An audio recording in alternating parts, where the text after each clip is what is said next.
어서 오십시오, 실장님. 예, 안녕하세요. 지난 주말에도 해남, 완도, 광주 다녀오셨습니까? 예, 2박 3일로 완도, 예. 해남, 광주를 다녀왔는데 이 노화도를 갔더니 노화도? 예, 젊은 청년들이 많더라고요. 이름은 노화도인데 젊은 청년들이 많아요. 그런데 그게 이제 전복 귀여를 한 사람들인데 후쿠시마 오염수가 오기도 전에 우리 국민들이 수산물을 안 먹잖아요. 거기다가 지금 전복 생산은 많이 되는데 경기가 나쁘니까 아주 심각하더라고요.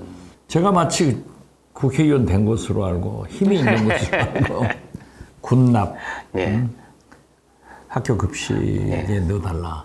그건 여당 의원들한테 얘기를 해야죠. 소환도라고 하는 2, 3천 명이 사는 외딴 섬에 독립지사가 22분이 나와 있어요. 그리고 한 6, 70명은 공적이 있는데도 자료가 없어가지고 서훈을 못 받은 거예요.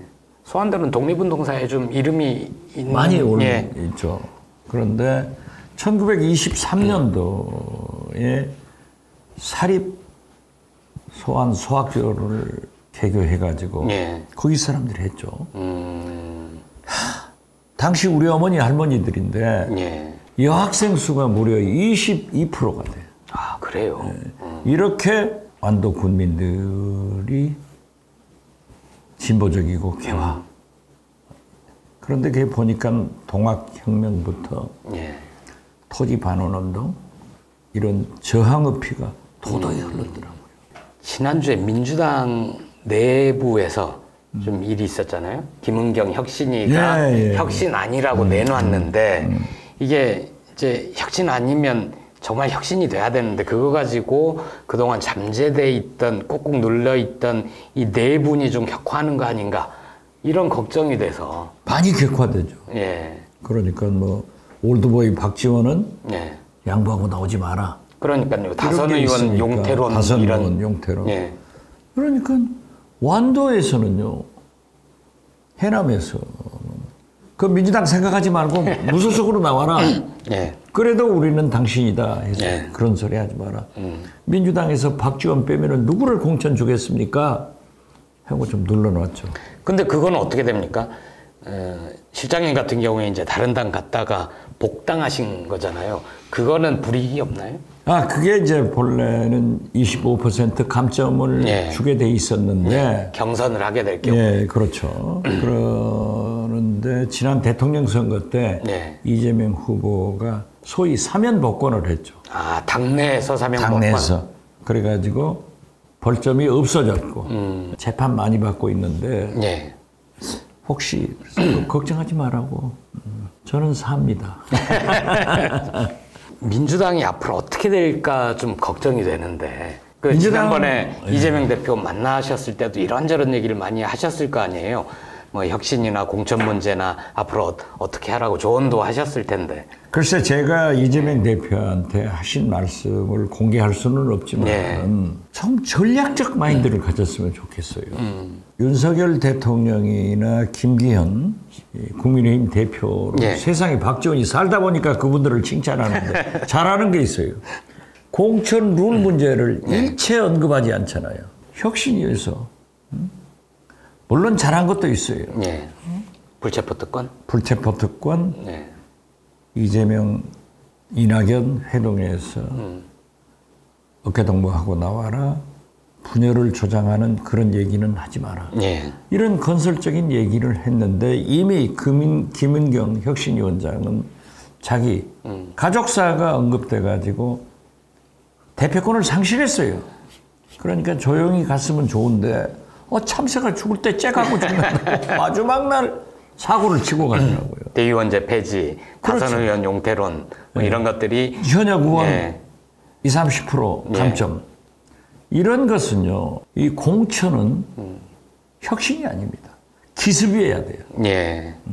오나인 DJ도 다 준비해가지고 기습적으로 공천을 해서 그 불만을 없앤다고요.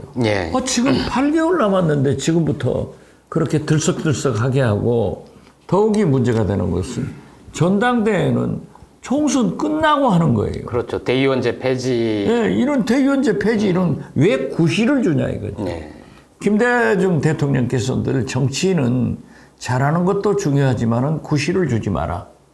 실수를 하지 마라.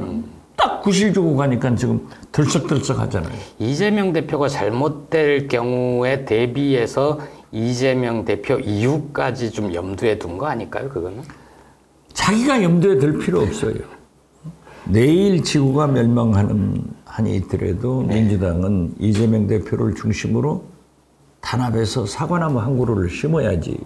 내일 죽을 것을 왜 오늘 얘기합니까? 그 일부 그 이재명 대표 측근도 그런 얘기를 했더라고요. 10월 달 용태론이 나오지만은 안 한다. 네. 아마 12월에 가서는 검토가 된다. 그 제가 이재명 대표한테 전화했어요. 한식에 죽으나 천명에 죽으나 죽기는 마찬가지면 이 대표 죽으려면 빨리 죽어라. 아이 저 안 합니다. 누구 좋아라고 합니까? 이게 아닌데 그렇게 참새들이 방앗간 지나면서 짹짹짹 하는 거예요. 그러니까 민주당 상황을 보고 있으면 지금 당 바깥에서 싸울 일이 엄청나게 많죠. 엄청나게 많죠. 할 일을 못하고. 트위터, 그 다음에 또 뭡니까? 국방부, 해병대 엄청나게 많은데. 아니 그러니까 할 일을 해야지. 안 할 일을 골라가서 해가지고 저렇게 분란 일으켜서 그래서 남은 저를 올드보이라고 하지만은 저는 제가 스스로 스마트보이입니다. 스마트한 투쟁력을 가진 보이는 빼죠. 아니 보이 좋잖아요. 그랜파보다는 보이가 훨씬 좋잖아요. 알겠습니다. 이런 지혜를 내가 좀 민주당에 불어넣어야겠다. 전략적으로도 생각하고 싸울 일을 싸우지 안 싸울 일 가지고 싸우지 마라. 그런 얘기를 하고 지난번에 싶어요. 민주당에서 매기가 되겠다 이런 그렇죠. 말씀도 하셨잖아요. 그게 매기예요. 알겠습니다. 방송 초반에 그거 해주셔야죠. 유익한 방송이니까 좋아요, 구독. 아니 아직도 좋아요, 구독 안 눌렸어요? 빨리 누르세요. 그래서 우리가 겨우 10만 돌파했는데 100만으로 가자. 이렇게 부탁드립니다. 2주의 짤은 오늘은 딱 한 장 가져왔습니다. 이 양반 멋있어요. KBS TV 사사건거리에 나와서 얘기하는 거 보니까 진짜 훌륭한 분입니다. 그러니까 인터뷰 한 30분 정도 했던데 저도 그걸 계속 봤는데 저렇게 참 논리정연하게 말씀을 잘 하시고 또 군인인데도 방송 인터뷰다 보니까 되게 온화하게 그러면서도 꼿꼿함을 잃지 않는다. 이런 느낌을 받았어요. 아니 도대체 이 정부에서는 왜 명령을 합니까? 수사 잘해서 국방부 장관 결재 맡아서 경찰에 이첩을 했는데 보내지 마라. 그리고 뭐 사단장 뭐 다 빼고 대대장급 이해만이 해라. 이게 말이 돼요? 그러니까 이분 성함도 얘기를 안 했는데 박정훈 해병대 수사단장이었다가 이제 전 수사단장이 된 분이고 해임됐죠. 항명으로. 국방부 검찰단의 그냥 항명도 아니고 집단 항명의 수괴 혐의입니다. 뭐 5.18 혁명 수괴인가? 아니 그러니까 이 집단 항명 수괴하면은 총부리를 거꾸로 돌려서 쿠데타를 일으킨다고. 그렇죠. 뭐 그런 느낌이잖아요. 근데 그게 아니라 쉽게 표현하면 국방부와 대통령실 얘기를 듣지 않았다. 실장님이 얘기하신 야 그거 저기 경찰로 보내지 마. 현장 책임자만 처벌받게 해. 아니 어떻게 수사를 높은 사람은 빼고 몸통은 빼고 깃털만 대대장 이하만 해라. 이게 말이 됩니까? 그게 이 정부 처음부터 그렇게 한 거 아닙니까? 그런데요. 국정원에서는요. 준법지원관 변호사들이 거의 7, 80명 있어가지고 부당한 지시를 받으면은 위법사항이 된다고 하면은 하지 않을 권리가 있어요. 그러니까 국정원 내에 변호사들이 있어서 국정원의 상급자가 부당한 지시를 했을 경우에 거부를 할 수 있고 법률적 조언을 받을 수 있고. 그렇죠. 그렇기 때문에 어떤 신입 직원 하나는 이 국정원 직원으로서 정보 취득을 위해서 불법적인 단체에 가입해서 정보를 취득하겠느냐 그러니까 뭐 007 영화나 다 그렇게 하잖아요. 예. 그래서 나는 정보 요원으로서 하겠다. 했다가 떨어져 버렸어요. 면접에서. 아, 신입 그런데 면접에서. 이분이 예. 다시 이듬해 봐가지고 이제 합격을 했는데 네. 성적이 좋은 거니까. 그 다음에 그 면접 시험에 그런 질문이 나오니까 불법이니까 안 하겠다 해가지고 들어온 거예요. 아, 군인들도 그랬을 거 아니에요. 예. 부당한 지시, 불법적인 지시는 그 역할 권리가 있어야죠. 어떻게 무슨 항명을 했어요? 그러니까 명령을 한 그 사람들이 나쁘지? 이분은 원칙대로 일을 한 거잖아요. 경북 그렇죠. 예천 수해 현장에서 해병대원들한테 안전장비도 없이 수중수색에 나서게 해서. 아, 저도 네. 상당히 빨리 해. 네. 아니 어떻게 수중 구출작전 하면서 네. 조끼도 안 입혀서 들여보냈냐. 게다가 장화신 끼고. 그렇죠. 네. 그랬더니 참 웃기네. 아니 그리고 국방부 장관도 내나 결재를 하고 네. 경찰로 넘기라 해놓고 어떤 손이 작용해서 국방부 장관은 윤석열 대통령 고등학교 후배예요. 네. 센다. 더 센 사람이 누르니까 없어져 버렸어요. 대통령보다 더 센 사람은 늘 말씀하시는 한 분밖에 없잖아요. 아, 그러니까요. 이번에요. 네. 나 깜짝 놀랐어요. 외교부가 일을 참 잘못하고 있어. 역설적으로 지금 내가 얘기하는 건데. 네. 김건희 여사의 트위터에 실버 마크를 붙여달라. 미국의 질 바이든 여사가 붙여있다. 그런데 거기는 정식 부속실이 있어가지고 질 바이든 그 부속실에 10명의 직원들이 일한대요. 법률적 근거도 있고 예산 근거가 지원도 있다. 받고. 예. 하니까 실버 마크를 붙여줬는데 트위터에서. 예. 프랑스 마크롱 대통령 영부인은 그런 게 없으니까 안 붙였어요. 예. 그 김건희 여사도 부속실이 없잖아요. 네. 민간인이야. 그렇죠. 그러니까 안 붙였는데 네. 외교부를 통해서 거기 붙이게 해라. 트위터 본사에서 안 된다. 네. 했다가 외교부가 얼마나 고생을 해가지고 붙였더라고요. 외교부에서 불만이. 아니 왜 이런 걸 우리한테 시키냐. 그러더라고요. 네. 그런데 이 간 큰 외교부 직원들 이거 징계 받아야 되는데 이번에 결정적으로요. 18일 날 네. 한미일 정상회담에 왜 김건희 여사가 동반하지 않냐고요. 짧아서 그런 거 아닌가요? 이번에 짧아서 무박 2일 그랬는지. 딱 한미일 정상회의만 하고 빠지는 것 같은데. 아니 모르죠. 네. 아무리 짧더라도 김건희 여사가 가셔야 제대로 회의를 문화 한다? 탐방도 하고 네. 외교 행위도 하는 거죠. 쇼핑도 하고. 면세점에 들어가서 해야죠. 그런데 아마 질 바이든 여사가 네. 초청을 안 한 것 같은데 네. 그러면은 외교부에서 반드시 미국 정부에 항의해가지고 네. 가시게 해야지. 가서 외교 행사, 문화 탐방 해야 될 거 아니에요. 이 주말에 한국일보 단독 기사로 나왔는데 저는 기사 중에 충격적이었던 게 김건희 여사가 직접 외교부로 전화를 하기도 한다고 그래요. 종종. 네. 민간인이 어떻게 공무원한테 뭘 지시를 하고 그럴 수가 있습니까? 짐은 국가다. 아니, 다시 그 박정훈 이 수사단장 얘기로 돌아와서 이번 사태에 용산 대통령실 특히 국가안보실이 개입돼 있다. 김태호 1차장 얘기도 나오더라고요.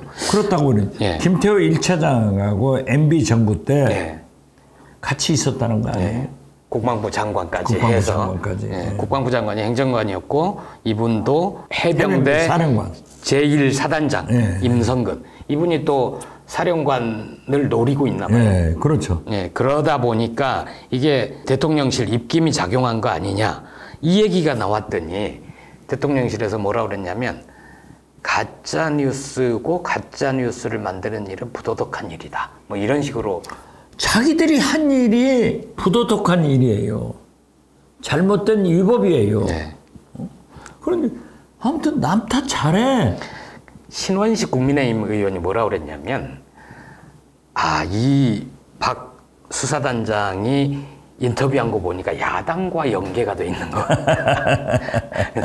그러면은 마치 네? 정진석 네. 의원한테 6개월 실형 선고를 하니까 그 재판장이 노사모다 하는 거하고 똑같아요. 사실상 노사모와 다름없다 뭐 이런 네, 식으로. 노사모 뭐 다름없다라고 했는데 그 양반 늘 안 되죠. 얘기했던 게 사법부의 판단은 존중해야 된다 뭐 이런 거. 그렇죠. 네. 아니 그리고 그게 1심 아니에요.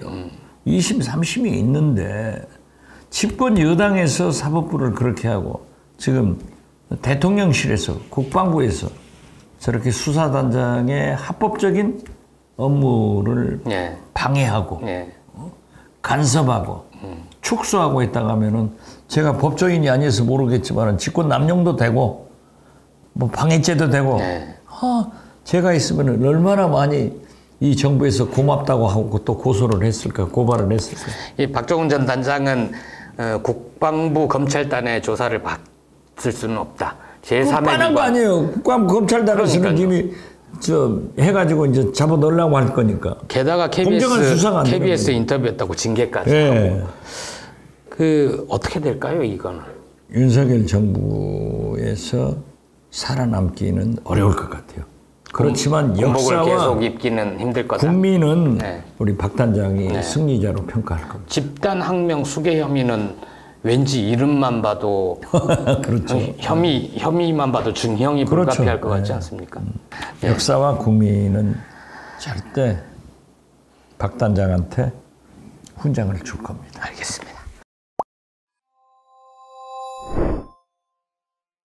이 정부의 특징 중에 하나가 의혹이 의혹을 덮고 사건이 사건을 덮는 게 이제 일상이 돼 버렸잖아요. 오늘 메인 이슈는 이 얘기도 이 한반도를 포함해서 동북아 정세를 흔들 초대형 태풍급인데 말씀하셨지만 오늘 18일 미국에서 한미일 정상회의가 열리고 윤석열 대통령만 가서 무박 2일인가요? 3일인가요? 이렇게 오가는데 시간까지 하면 벌써부터 우려스러운 뉴스들이 많이 나옵니다. 그래서 김준형 외교광장 이사장님을 모셔서 같이 분석하고 전망해 보려고 합니다. 네. 나와주시죠. 좋으시죠.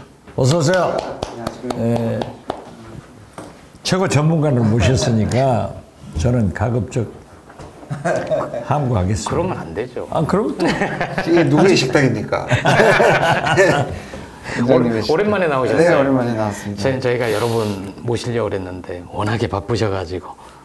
아, 근데 그 말 하시니까 생각이 나는 게 저는 밤잠이 안 오는 일들이 많은데 자꾸 무뎌지는다는 느낌이 있어요. 보시면 강제동은 저렇게 일방적으로 한 거 지금. 예. 그러니까 저렇게 통한다 이렇게 누르고 그냥 진행하면 통한다고 생각할까 봐 좀 걱정이고요.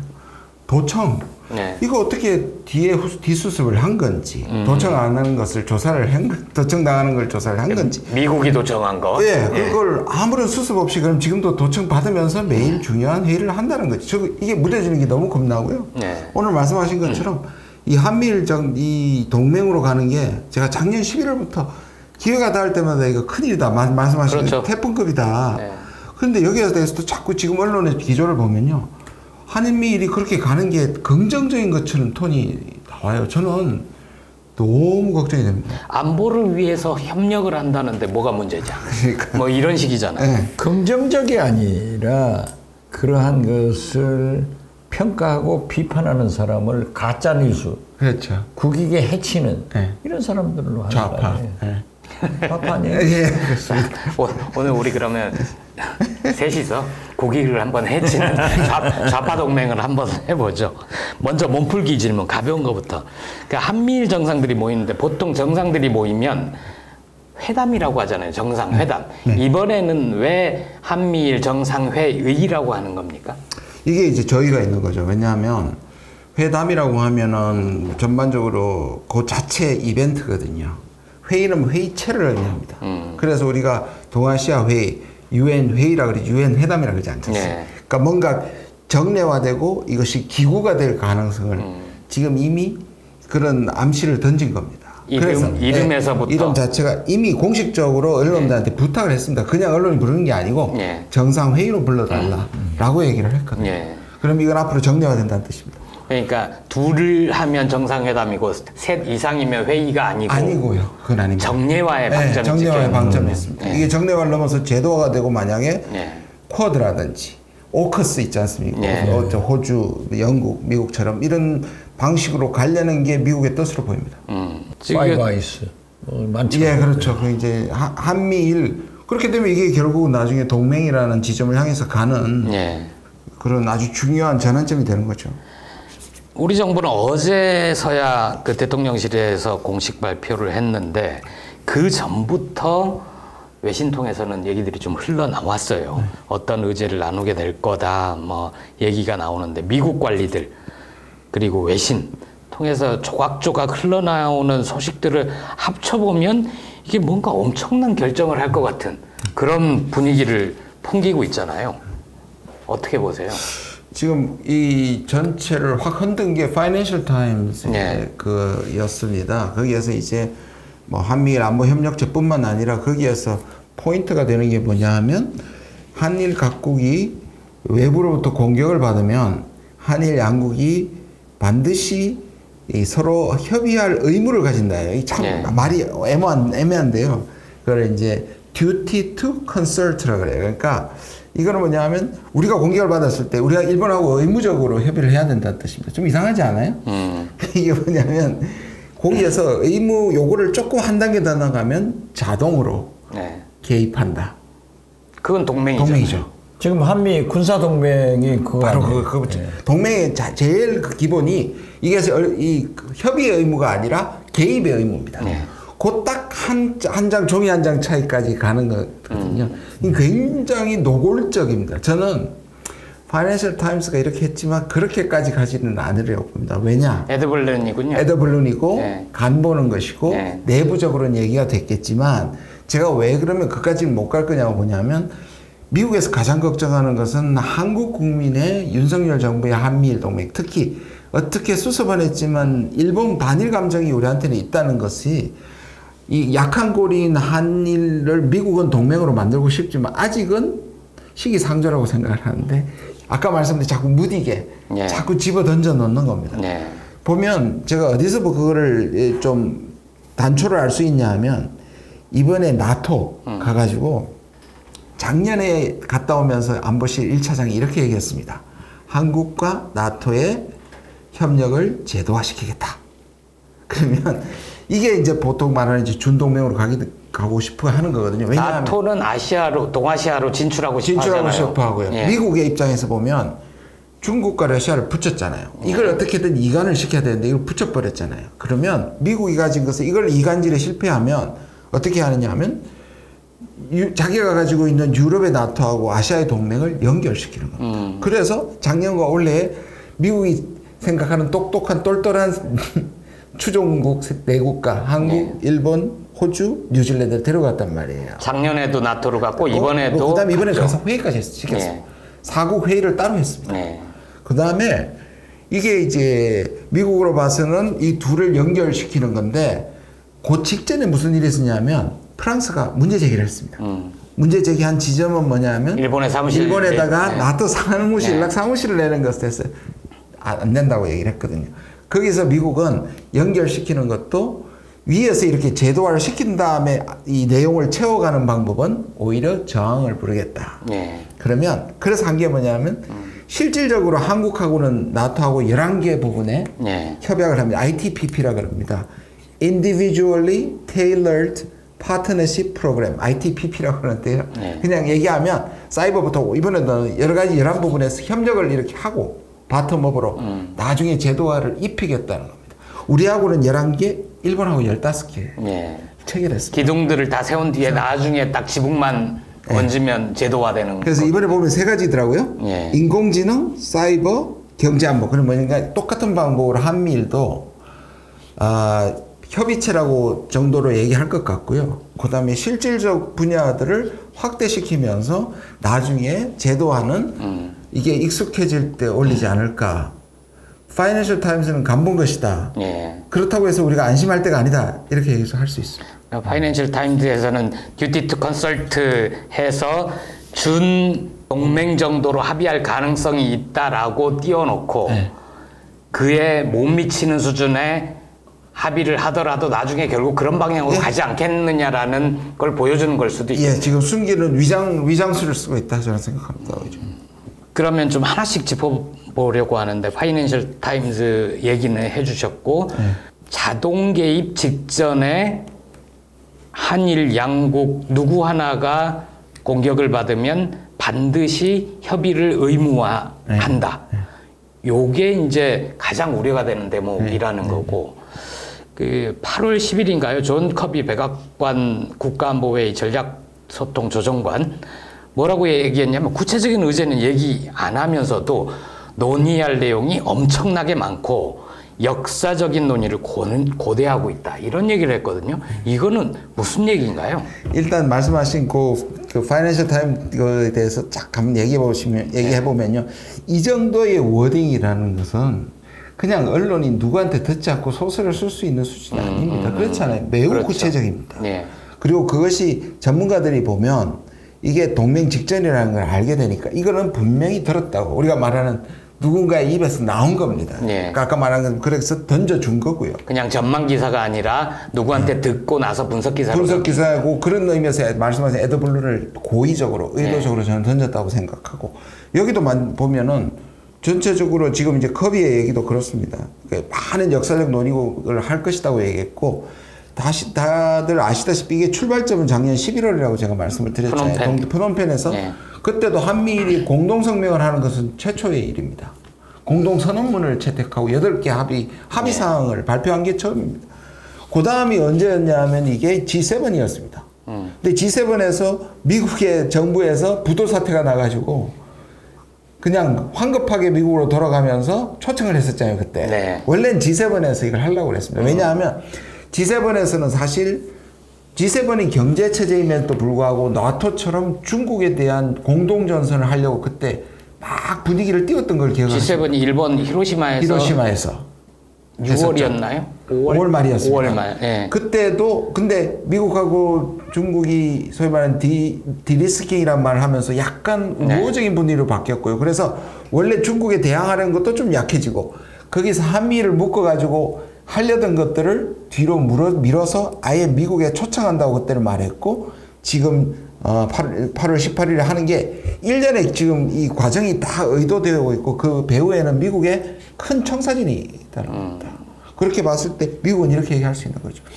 제가 3월 6일 날 우리 강제동원 그 발표할 때 그날이 미국이 밤이거든요. 한국이 아침에 박진전 외교부 장관이 그걸 발표를 했는데 거의 실시간으로 환영 논평을 냈죠. 예, 대통령도 국무장관도 그리고 주한 미국 대사도 똑같이 다 내놓습니다. 그게 특히 국무장관 블링컨의 환영 성명의 뒤에는 이렇게 나와 있습니다. 오늘이 있기까지 국무부의 다른 동료들하고 이렇게까지 노력한 결과가 이것이다. 근데 아니 한일 강제노동에 대한 해법이 왜 미국이 노력한 겁니까? 스스로가 이건 뭐냐면 한미일 뒤에 한미일 동맹으로 가는 것에 방해가 될 수 있는 이 강제동원을 미국의 압박하에서 한국, 일본이 합의한 것을 미국이 오히려 고백하고 있는 장면이거든요. 자백한 거다. 자, 제가 아주 단순한 질문인데요. 지금 한미 군사동맹은 만약에 우리 한국이 외침을 당했을 때는 미군이 자동 참전하게 돼 있잖아요. 네, 그렇습니다. 그런데 한미일 정상회의를 하면은 협의를 한다. 이렇게 되면은 일본 때문에 우리 동맹 관계는 더 약화되는 거 아니에요? 아, 그거는 이제 그 컨설팅 의무는 한일 간입니다. 한미일 간으로 낮아지는 건 아니고 미국하고 한미일 전체가 아니고 한일 관계. 그러니까 미국하고 맞추는 거죠. 미국은 자동 개입이잖아요. 네. 한일은 지금 아무것도 없는 거죠. 네. 미국으로만 연결이 되어 있는데 요 사이에 점선을 연결시킨다고 생각하죠. 실선이 아니라 점선을 연결시킨다고 생각하시면 됩니다. 그 다음에는 나중에 실선이 되겠죠. 그 존 커비 발언 이후에 일본에 있는 미국 대사, 주일 미국 대사 이메뉴얼인가요? 이메뉴얼. 예, 이 양반이 요미우리 등 여러 언론과 인터뷰를 했는데 더 구체적인 얘기를 한 게 한미일 3국 연합 군사훈련 정례화. 매년 한미일이 군사훈련을 한다는 거예요. 거기에 대해서 우리 대통령실도 협의 중이라고 얘기를 했는데 정말 이렇게 가는 건가요? 이미 뭐 이제 이것도 정례화냐 그전이냐인데 우리 작년에 대잠훈련 독도 근처에서 한 게 이 사상 최초로 3국이 한 거지 않습니까? 근데 그 대잠훈련이 독도라는 것만 너무 독도 근처라는 것만 부각이 됐는데요.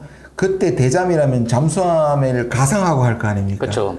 뭐 북한이나 중국, 러시아 쪽에 잠수함이 이쪽에 들어왔다.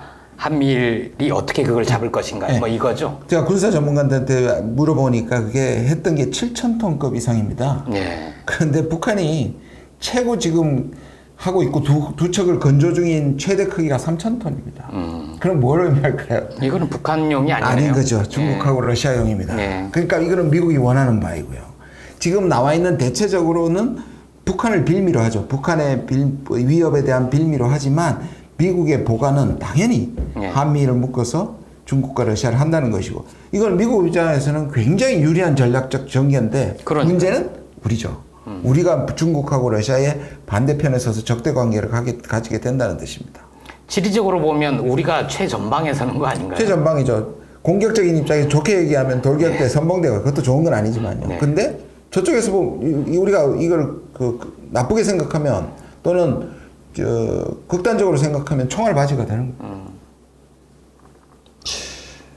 이게 굉장히 심각한데 아까도 말씀드린 이게 자꾸 우리 청취하시는 분들이 이 부분을 굉장히 걱정하셔야 되고 이 반대 목소리를 높여야 되는데 그냥 이렇게 슬렁슬렁 넘어가서 우리 국민은 지금 한미 동맹, 한미일 동맹을 보수 측에서 주장하기 때문에 안보에 아무런 문제가 없는 것으로 받아들이는 그러니까요. 거예요. 그게 너무 안타깝고 이게 받아들이는 거예요. 만약에 이렇습니다. 한미일 정상회의도 이게 심각한 게요. 이렇게 정례화 되잖아요. 그럼 그 안에 묶여서 계속 미국의 전략이 압박이 될 거 아닙니까? 거기서 우리가 자율적인 목소리를 가지고 이 3자가 가겠습니까? 일본에 대해서도 지금 이미 기울어져 버렸는데 그러면 가가지고 계속 명령 받아오는 회의체가 될 텐데 자 정권을 바꿨다 칩시다. 그래서 진보 정부가 누가 서서 여기 참석 안 한다고 하는 게 얼마나 외교적 부담이 되겠습니까? 이미 정례화가 되고 회의체가 돼버리면 한미동맹 깬다고 난리가 날 겁니다. 그래서 이게 제도화되고 정례화되는 게 보통 심각한, 우리 안 하면 되지 나중에.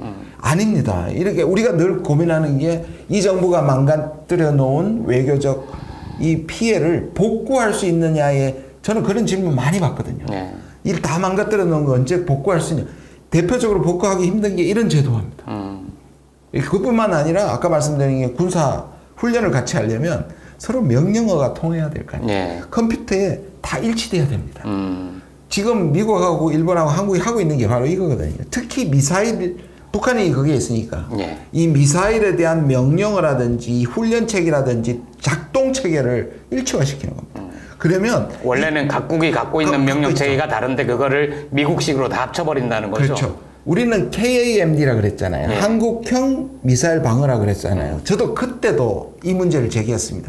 이게 지금의 미국이 거의 지배하고 있는 전자권이나 이 소위 말하는 정보력에 우리가 의존하고 있는데 KAMD가 독립적으로 작동할 수 없을 수도 있다. 오히려 이걸 미국이 한국형이라고 해놓고 결국 나중에 미국 지역 방해하고 싹 연결시키는 거는 그냥 단추 하나만 누를 수 있게 만들 수도 있다라는 MD 체제에 편입되는 거 아니에요? 그러니까 우려를 제기를 했는데요. 그때부터 미국에서도 한미를 묶는 것은 이 MD부터 시작해야 된다고 꾸준히 나왔고요. 그 MD에 가기 전에 두 가지 예비 동작으로 지소미아가 나오고요. 두 번째가 악사라고 ACSA라 그래서 군수품 지원 협정입니다. 이렇게 되면 군수품부터 정보, 작동 법칙까지 한미일이 같이 가는 겁니다. 그러면서 말씀하신 우린 제일 앞에 있습니다. 그건 어떻게 됩니까? 한미일이 그렇게 군사훈련을 매년 해마다 그 한미 훈련을 실시하는 것처럼 한미일이 훈련을 매년 실시하게 되면 그러면은 여기 대상이 되는 국가들이 가만히 보고 있지 않을 거잖아. 북중러가 연합훈련을 한다든가 북한의 무기 현대화를 중국과 러시아가 지원을 한다든가 그럴 가능성도 있지 않나요? 있죠. 저는 충분히 있다고 생각하고요. 우리가 보통은 한미일 북중러라 그래서 마치 그러니까 똑같습니다. 한미일 그러면 뭔가 3자가 되게 평등하게 보이는데 절대 아니고요. 그렇죠. 우리가 어떻게 하면 좀 자조적이긴 하지만 심각하게 말하면 큰 보스는 미국이고 중간 보스는 일본이고 우리는 행동대장이 되는 건데요. 삼각형이 아니고 일직선이에요. 그래, 일직선인 거죠. 그 다음에 지리적으로 이 동맹이 됐을 때 우리가 제일 앞에 나서는 건 누가 상식적으로 생각해도 우리가 총알바지가 되는 거고요. 또 말씀하신 것처럼 마치 북중러 한미일이 뭔가 맞서고 있는 것처럼 보이는데 이것도 착시고 이것도 프레임입니다. 왜냐? 미국이 몰아붙이기 전까지 중국과 러시아는 결코 협력 수준이 별로 없었습니다. 네. 지금처럼 밀어붙이니까 중국과 합치게 거고요. 이렇게 북한을 밀어붙이면 북중러가 합치게 되는 겁니다. 그러니까 지금까지 북한이 중국과 연합 군사훈련을 한다든가 러시아랑 연합 군사훈련을 한다든가 그게 없었잖아요. 북한은 그 부분에서는 네. 확실하게 자주적입니다. 북한 네. 영토에서 그런 훈련을 한 적도 없고요. 네. 근데 이 가짜 뉴스가 미국 정부에서 작년 저작년 했습니다. 한다고. 지금 증거 못 대잖아요. 네. 그리고 북한에 지금 북한이 러시아한테 대규모로 포탄을 공급한다는 것도 미국이 얘기하고 있는데 이것도 증거가 허접해요. 왜냐하면 지금 그 선박을 가지고 공해상에서 석유 이렇게 옮기는 것도 미국이 찾아냈잖아요. 그 배 한 개 제재를 피해가지고 석유. 그런데 수십만 발의 포탄을 하는 걸 미국이 못 찍어낸다는 게 말이 안 되거든요. 지금 증거라고 나온 게 저겁니다. 우크라이나군이 소련군의 무기를 압수하니까 거기에 북한제라고 적혀 있다는 거거든요. 이거는 북한 무기가 블랙마켓에 흘러 들어갔고 일부가 블랙마켓에 워낙에 지금 우크라이나 전쟁이 활성화되어 있으니까 러시아가 사서 쓸 수는 있지만 북한이 본격적으로 한 건 아니거든요. 그런데 이번에 전승절에 쇼이구가 왔죠. 그렇죠. 근데 이거를 미국 쪽에서는 북한이 러시아를 돕는 증거다고 얘기했는데 선우가 바뀐 겁니다. 이 말은 뭐냐면 향후에는 그럴 수 있다고 봅니다. 저는.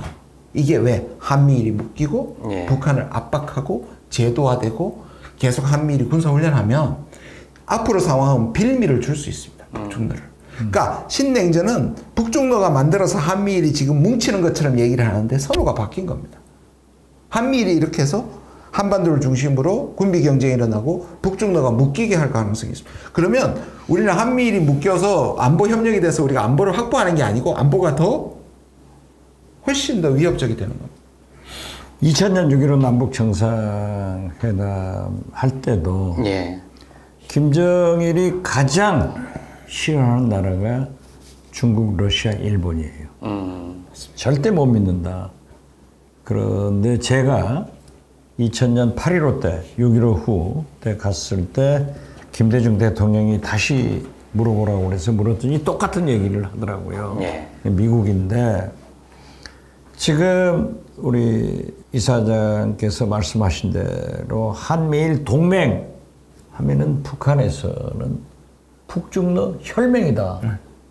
이렇게 용어를 쓰더라고요. 혈맹이라는 용어를 쓰는데 저는 그런다고 해서 김정은이 중국과 러시아와 그렇게 안 가까워질까? 저는 가까워지리라고 봅니다. 그러니까 장원은 가능합니다. 자구책을 할 수밖에 없습니다. 그리고 가장 큰 문제가 지금 안보리 제재도 사실 중국이 확실하게 동참하면은 북한이 손을 들 수밖에 없어요. 동참을 안 하고 있어요. 원유나 생필품이나 식량이나 다 주고 있다고.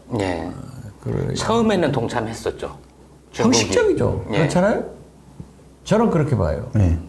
그게 이제 밀수를 가장해서 다 들어오는 건데 지금 쇼이구 이번 전승절 휴전기념일에 와서 이렇게 얘기를 했으면 저는요 어쩐지 푸틴에게 김정은이 무슨 약속을 했을 거고 푸틴이 만약 노태우 대통령 때 불곰 작전에 우리를 지원해서 우리 재래식 무기가 북한보다 훨씬 앞섰거든요.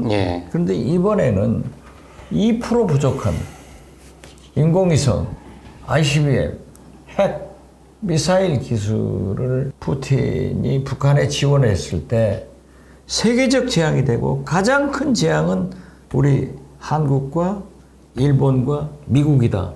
그렇게 보는데 그건 어떻게 보세요? 지금 말씀하신 것처럼 저는 그럴 가능성을 누가 키우느냐 하면 우리가 지금 키우고 있는 거잖아요. 그렇죠. 그러니까 저는 제가 말씀드리는 게 지금까지는 미국이 저렇게 자기들의 한미를 묶는 데 대한 정당화를 위해서 북한이 이미 북중러가 하고 있는 것처럼 얘기하지만 이 순서라는 게 굉장히 중요하거든요. 우리가 독립변수입니다. 그래서 북한을 관리하고 말씀하신 것처럼 북한이 과거에 주체성을 가지고 중국과 러시아와 적어도 훈련을 하지 않는 상태를 우리가 하도록 만들어주는 셈이 되는 겁니다. 정확하게는 우리가 아니고 미국이 그렇게 하고 있고 우리는 아무 생각 없이 쫓아가고 있는 거죠. 맞습니다.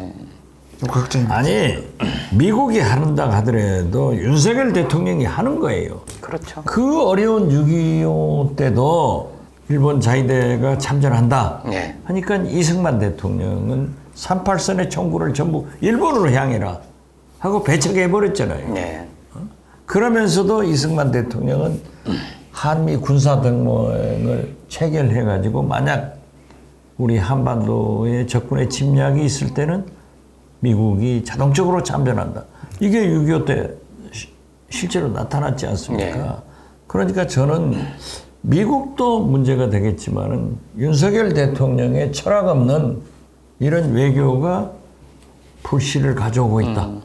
오히려 북중러가 강하게 나왔을 때 우리 한반도는 어떻게 될까? 이게 걱정할 때가 됐다. 저는 그렇게 봐요. 이제 저는 이게 아직 안 늦었다고 생각하고 이 정부가 각성해야 되는 부분이 뭐냐면 저는 푸틴이 경고를 했잖아요. 그러니까 뭐냐면 한국이 우크라이나에 살상무기를 제공하면 한러 관계는 깨지고 거기에다가 우리가 북한한테 첨단 무기 기술을 가르쳐주면 죄송합니다. 어떻게 하겠냐고 얘기한 거는 이렇게 대놓고 얘기한 건 뭐냐면 제발 하지 말라는 거예요. 네. 러시아는 푸틴은 한국과의 관계를 깨고 싶지 않다. 적어도 이 경제 제재하는 것은 기분은 나쁘지만 한국이 어쩔 수 없다는 걸 푸틴도 알고 있습니다.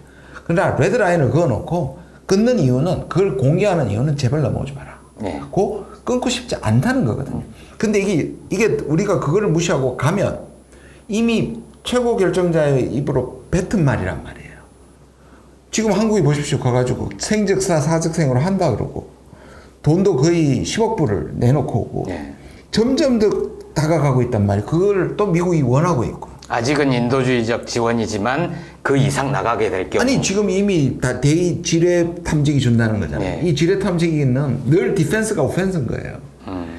그게 경계선을 또 슬쩍 넘어버리면 그것도 군수품이 돼. 이게 단순히 헬멧하고 군복만 주는 일본하고는 다른 거예요. 네. 이것도 무기의 일종이잖아요. 그렇게 가게 되면 그리고 이 지뢰 뽑대에서 지뢰를 무력화시키는 데는 이 폭파 장치를 쓰기도 한단 네. 말이에요. 그러니까 이게 저는 한국이 자꾸 선을 넘어가면 러시아는 뱉은 말이 있기 때문에 깨지는 거고요. 중국도 마찬가지입니다. 중국도 예를 들어서 지금 이번에 전승절에서 중국은 매우 조심했습니다. 랭킹 75위, 서열 75위를 보냅니다. 국회 부의장급이 국회 부의장급 정도 됩니다. 네. 그걸 보낸 거는 한국도 아직은 눈치를 보는 거예요. 그 말은 뭐냐면 중국도 한국하고 깨고 싶지는 않은 거예요. 네. 그런데 똑같습니다. 미국은 중국을 화나게 했던 대만 독립을 지지하지 않는다고 블링컨이 공개적으로 얘기했는데 아직 대통령이 얘기 안 하고 있습니다. 네. 그러니까 뭐냐면 이것도 이게 중국이 더 이상 한국을 설득시킬 수 없다는 데까지 밀고 가면 중국은 가장 약한 고리인 한국한테 보복할 수밖에 없어요. 최근에 이제 단체 관광까지 허락을 했잖아요. 네. 아직까지 저는 아까 그래서 늦지 않았다. 이것도 화해 메시지다. 화해 메시지다. 그리고 러시아가 저렇게 강경히 나오는 건 하지 말라는 뜻이다. 네. 그러면 요선을 넘지 않아야 아까 말씀드린 게 복구될 수 있는 나중에라도 복구되고 더 이상 파악이 안 된다라는 건데 지금의 대통령은 말씀하신 거 아무 생각이 없는 건지 뒤에서는 아예 한러 관계, 한중 관계가 깨지는 게 국내 정치적으로 좋다고 생각하는 건지 걱정이 됩니다. 그러니까 중국이 이번 한미일 정상회의에 대해서 굉장히 민감합니다. 동아시아판 나토 아니냐 네. 이렇게 비판을 하고 있고요. 근데 이제 이게 성명에는 아마 한미일 정상이 지역 안보를 위한 협력에 합의했다. 이 정도 느슨한 표현으로 담을지 몰라도 매년 연합군사훈련을 실시하고 그러면은 결국 우리 영토나 영해에서 일본군과 훈련을 같이 하게 되고 그러다 보면 한반도에 유사시 뭐 어떤 일이 생기면 한반도 문제에 일본이 군사적으로 개입할 가능성도 커지는 거 아닌가요? 그렇죠. 첨단 무기라는 게 미국에서 다 들어오잖아요. 그럼 결국 미국도 한국도 일본도 다 미국 무기를 쓰고 있는 거고 네. 거기에다 훈련까지 같이 하고 그러면 우리는 아까 말한 것처럼 수직적으로 그리고 우리는 아까 제가 그냥 단순하게 총알바지라고 얘기했지만 우리는 육군 중심이잖아요. 그렇죠. 이 머리에 해당하는 해군이나 공군은 일본하고 미일 안보가 다 책임을 지고 있고 우리는 몸으로 때우는 육군 중심이라는 거예요. 네. 이런 부분에서 미국으로 봐서는 중복 투자를 하지 않기 위해서라도 한국군은 계속 이 몸에 해당하는 육군을 위주로 지상군 위주로 편제를 할 것이고 일본은 자기와 함께 할 거 아니에요. 그리고 우리가 일본에서 보다 훨씬 더 우위에 있었던 게 미사일이거든요. 일본은 미사일이 공격용 무기이기 때문에 자위대에서는 미사일 전력이 약합니다. 그래서 일본은 북한이 쏠 때마다 저렇게 경기를 일으키는 이유가 이 미사일 전력이거든요. 근데 그게 지난 12월에 안보법 개정하면서 일본은 이제 극초음속부터 모든 미사일을 다 갖추게 됩니다. 4년 안에. 그럼 우리가 일본에 대해서 우위를 할 게 하나도 없으십니다. 그 일본이 한반도 문제에 개입할 가능성도 있고 거꾸로 자동 개입에 준하는 수준으로 가게 되면 한국이 이제 일본과 미국의 이해를 위해서 바깥으로 나갈 수 있죠. 그게 이제 소위 말하는 전략동맹이죠. 이명박부터 시작해서 지금도 얘기되고 있는 글로벌 포괄적 전략동맹이라는 게 뭐냐면 이제 이명박 때 얘기하면서 이렇게 얘기했어요. 지금까지는 미국한테 우리가 일방적으로 도움을 받았지만 이제는 미국의 전략에 세계 전략에 참여해서 우리가 간다. 이 말은 듣기 좋게 우리가 업그레이드된 것 같은데 지금의 한미 관계에서 그거는 용병이 되는 겁니다. 그러니까 한국에 있는 미군이 빠져나가는 것도 예전엔 되게 민감했었는데 그렇죠. 이게 바로 이제 전략적 유연성인데 노무현 대통령이 그거 막으려고 노력 오래 하셨죠. 그것뿐만 아니라 한국군이 이제 해외에 동원될 수 있죠. 그래서 대만과 우크라이나가 신뢰가 될 수 있는 겁니다. 정말 이 한미일 정상회의는 나중에 성명을 내건 아니면 뭐 언론 브리핑을 하건 문장 하나하나 꼼꼼히 봐야 되겠네요.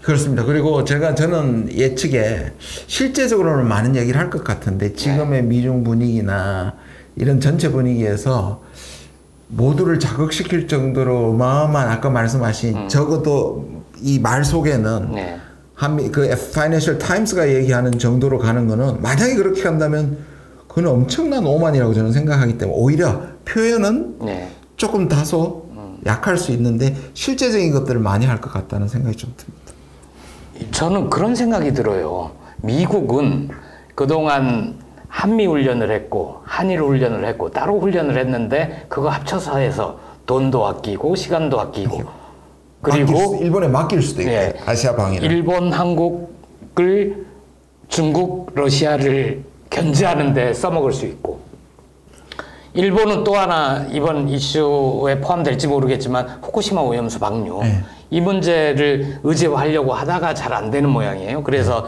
뭐 미일, 한일 회담에서 따로 더 논의를 할지는 모르겠는데 그런 이해관계가 있고 이번 한미일 정상회의에 한국의 이해를 대변하는 의제는 뭐가 있죠? 우리는 뭘 얻을 수 있는 거죠? 우리는 미국하고 일본한테는 얻을 생각이 없죠. 지금까지 한번 지난 1년 6개월을 들으면 우리가 미국에 133조를 투자했는데 받아온 게 뭐가 있습니까? 없죠. 일본한테 우리 강제 동원하고 다 줬는데 받아온 게 뭐가 있습니까? 그러니까 이 세계관 자체가 제가 그래서 늘 말씀드리는 게 지금 윤 정부는 외교를 하는 게 아니라 전쟁을 하고 있다. 그러니까 전쟁을 하니까 같은 편이라고 생각하는 데는 무조건적으로 다 들어주고 있고 적이라고 생각하는 것은 무조건 지금 적대적으로 나가는 거잖아요. 참 일관성은 있는 분 같아요.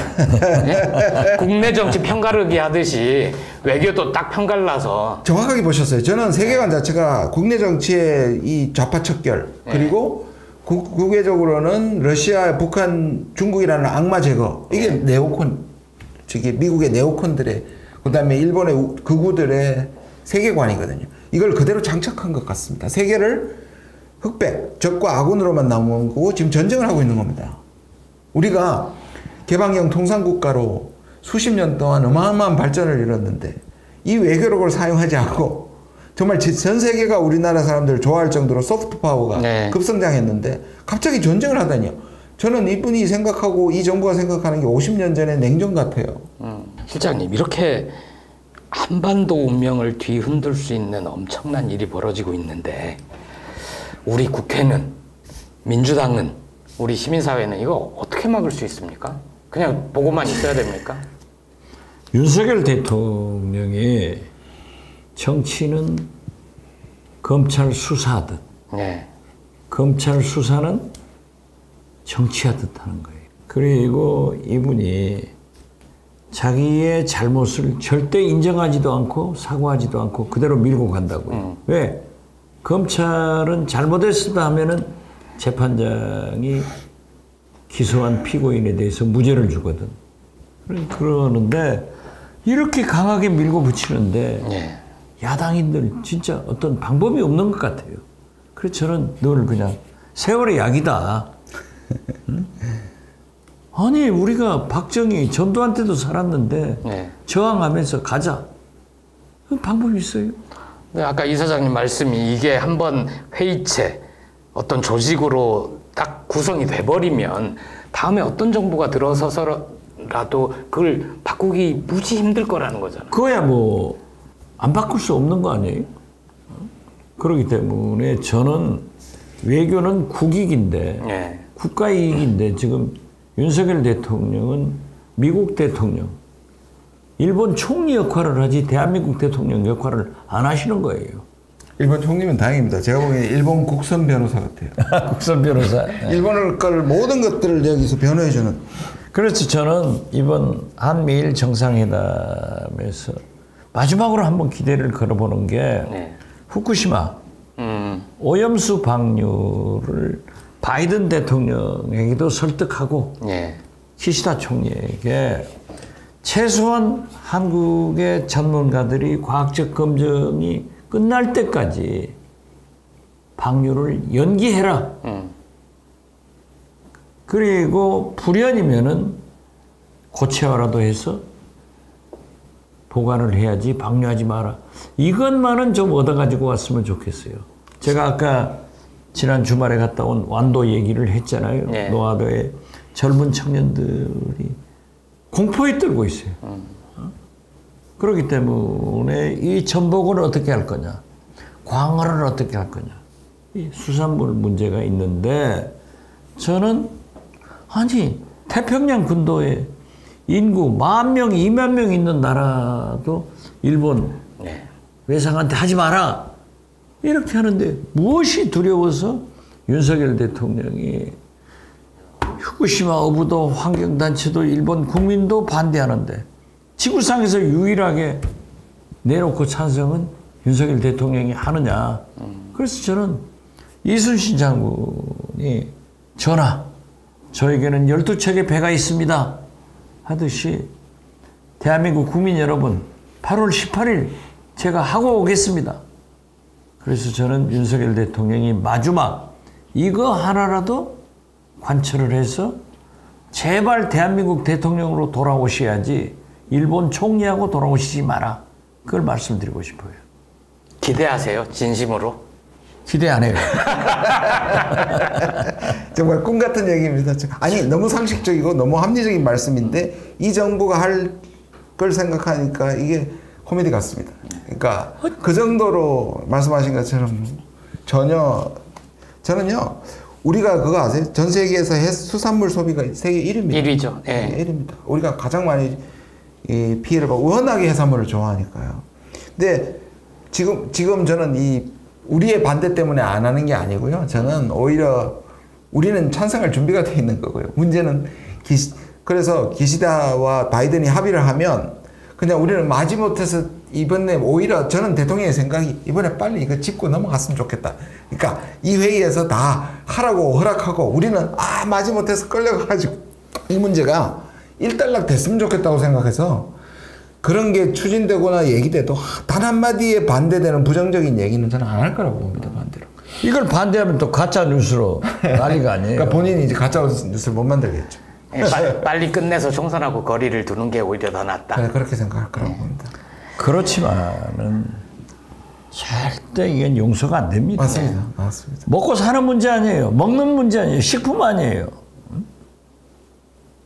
지금이라도 정신 차리기를 기대하면서 오늘 얘기는 이 정도로. 저는 그 완도 노하도의 청년들의 그 절규가 그 눈빛이 이 시골에 가면요 청년 보기가 힘듭니다. 그렇죠. 제가 서울에서 이렇게 보면은 야 젊은 청년들이 이렇게 쏟아져 나오면은 이게 농어촌은 이게 아닌데 했는데 아이 이번 보니까 완도 노하더라고. 섬인데요.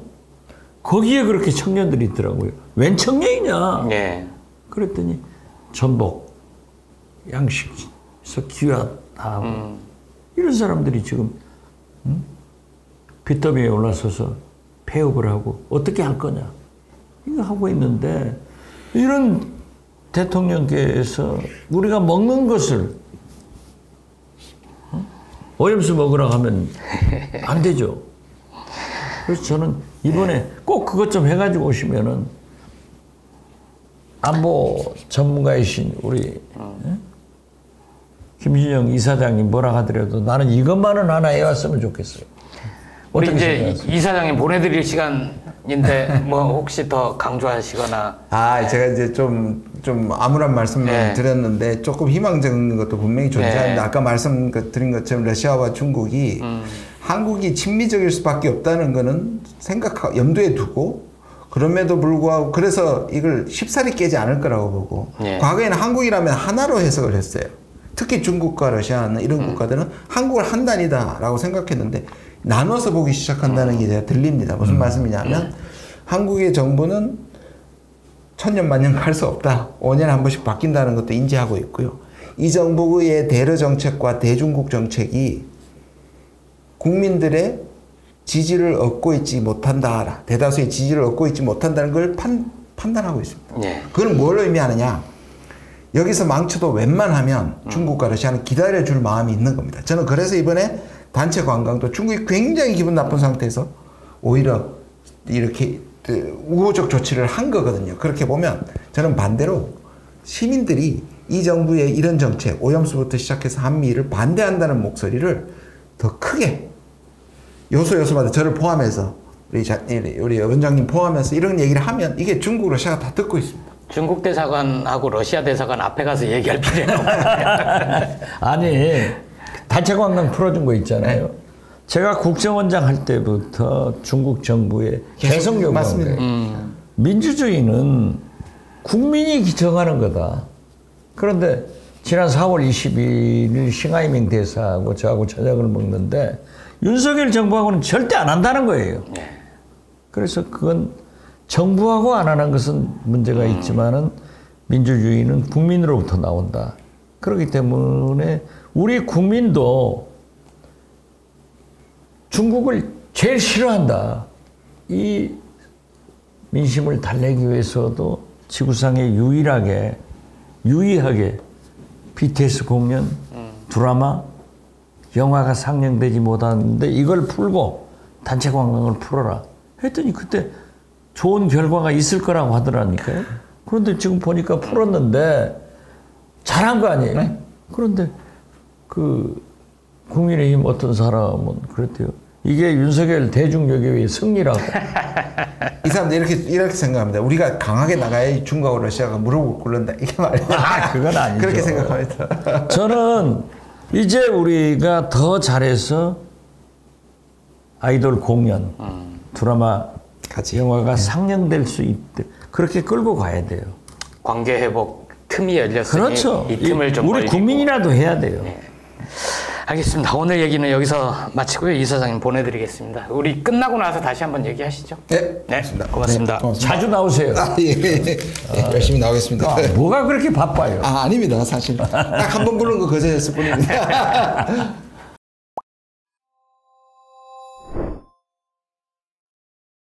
시즌 3부터 선보인 새로운 코너 박 GPT의 정치 상담소에 뭐가 들어왔는지 볼까요?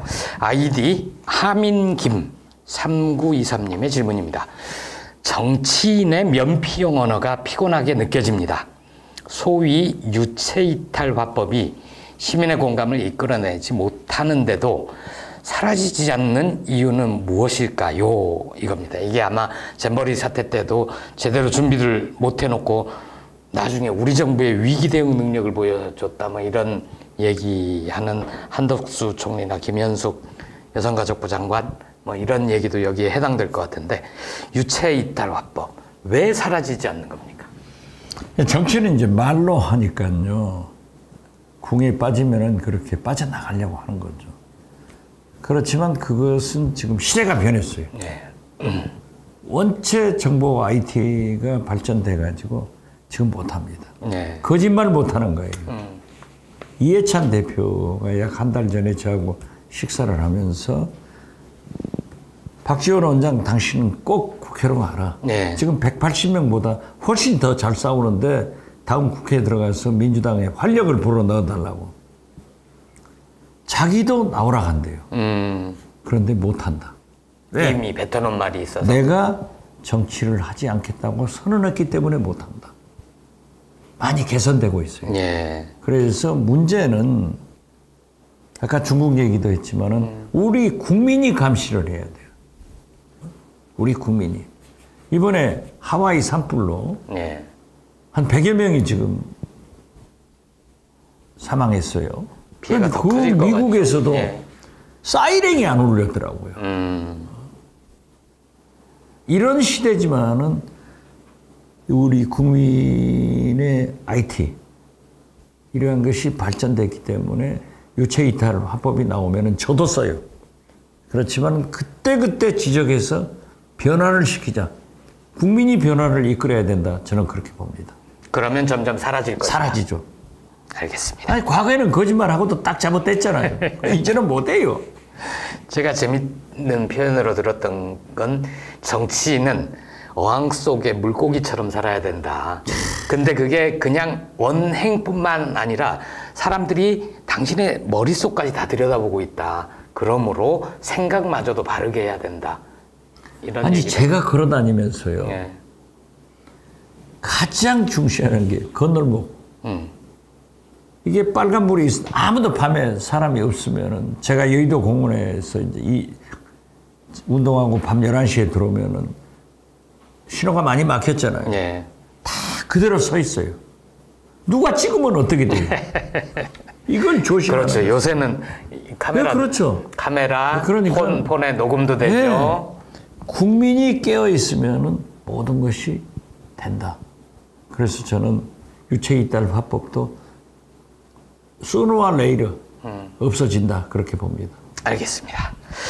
예, 시즌 3 6회 방송 어땠는지도 댓글로 남겨주시면 좋겠고요.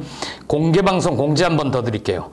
무더위 타파 이벤트로 8월 21일 시즌 3 7번째 방송을 공개 방송 형태로 진행할 예정입니다.